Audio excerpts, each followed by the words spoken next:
पृथ्वी के बाद चांद पर भी पड़ोसी बने भारत चीन के रोवर के नजदीक पहुंचा भारत का प्रज्ञान, कौन पड़ेगा भारी।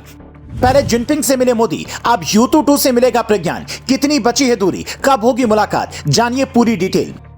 हम 7 दिन में ढूंढ लाए जितनी चीजें 4 साल में चीन वाला रोवर नहीं लगा पाया पता। चीनी वैज्ञानिकों ने बनाया क्या।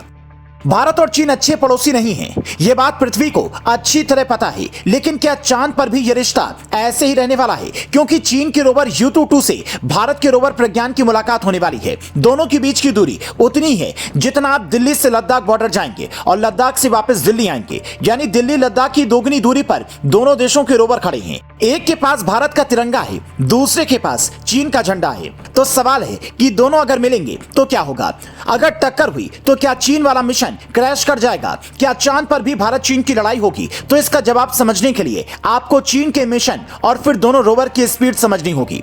चंद्रयान 2 का मलबा खोजने वाले शनमुगा सुब्रमण्यम ने इससे लेकर बड़ी जानकारी दी है। यह चीन का रोवर U22 है। इसे साल 2019 में चांग ई मिशन के तहत चीन ने भेजा था। ये 1 सेकंड में करीब 3 मीटर तक चलता है। अब भारत का रोवर प्रज्ञान देखिए, इसे चंद्रयान 3 के साथ 23 अगस्त 2023 को इसरो ने भेजा। ये 1 सेकंड में करीब 10 सेंटीमीटर चलता है। इसका मतलब यह हुआ कि अगर प्रज्ञान 7 दिनों तक चांद पर लगातार भी चलेगा तो 108 मीटर चल पाएगा, यानी 1 किलोमीटर। जबकि चीन वाला U22 अगर अपनी स्पीड से 7 दिन तक लगातार चला तो करीब 31 किलोमीटर की दूरी तय कर पाएगा। दोनों के बीच की दूरी करीब 1891 किलोमीटर है, यानी ये चांद पर मिल नहीं पाएंगे। पर यह जरूर रहेगा कि दोनों एक दूसरे के पड़ोसी बने रहेंगे। आप शायद ये जानकर हैरान हो जाएंगे कि जैसे भारत चांद को मामा कहता है, ठीक उसके उलट चीन में चांद को देवी माना जाता है। चीन के लोग ये मानते हैं कि चांद देवी के पास से खरगोश भी है जिसका नाम युतु था। इसीलिए चीन ने जब चांद के दक्षिणी सतह पर अपना मिशन भेजा तो इसका नाम U22 रखा। अब साल 2026 में चीन अपना नया मिशन चांद पर भेजने वाला है। पर सवाल है कि जो चांद अरबों डॉलर खर्च करके मिशन भेज रहा है वो कोई जानकारी जुटा पाता है, या फिर जैसे हिंदुस्तान चीन के सामान पर भरोसा नहीं कर पाता, चांद पर भी वही हाल होता है। तो इसका जवाब समझने के लिए आप U22 का ही उदाहरण लीजिए। हमारा प्रज्ञान 7 दिनों में जितनी चीजें ढूंढ लाया उतनी चीजें 4 साल में चीन का U22 नहीं ढूंढ पाया।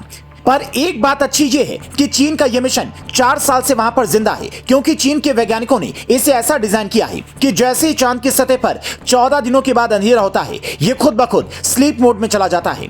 इसमें ऐसी उन्नत तकनीक लगी है कि अंधेरा छटते ही ये दोबारा उठकर काम करने लगता है। लेकिन भारत के प्रज्ञान में ये तकनीकी शायद नहीं लगी हुई है। इसीलिए वैज्ञानिक बार बार ये आशंका जता रहे हैं कि 14 दिन के बाद शायद ही प्रज्ञान काम कर पाए। लेकिन हमारे लिए अच्छी बात यह है कि मिशन लंबा नहीं बल्कि मिशन सक्सेसफुल होना चाहिए। जो काम सालों से हजारों करोड़ का बजट खर्च करके दुनिया का कोई देश नहीं कर पाया, वो हमारे वैज्ञानिकों ने कर दिखाया। तो इससे ज्यादा हमें और क्या चाहिए। हमें इस बात पर गर्व होना चाहिए कि भारत के विरोधी अब भारत के मिशन की तारीफ कर रहे हैं और वहां की रिसर्च से पूरी दुनिया फायदा लेने की उम्मीद में बैठी है। अब भारत का प्रज्ञान भले ही चीन के रोवर से ना मिले, पर चीन के वैज्ञानिकों को भी इससे खास मदद जरूर मिलेगी, जो चांद पर इंसानी बस्ती बसाने में बेहद मददगार साबित होगा। और देखने वाली सबसे बड़ी बात यह होगी कि क्या भारत ही वहां पर अपना झंडा पहले बुलंद करता है या चीन कोई नई चाल चल देगा।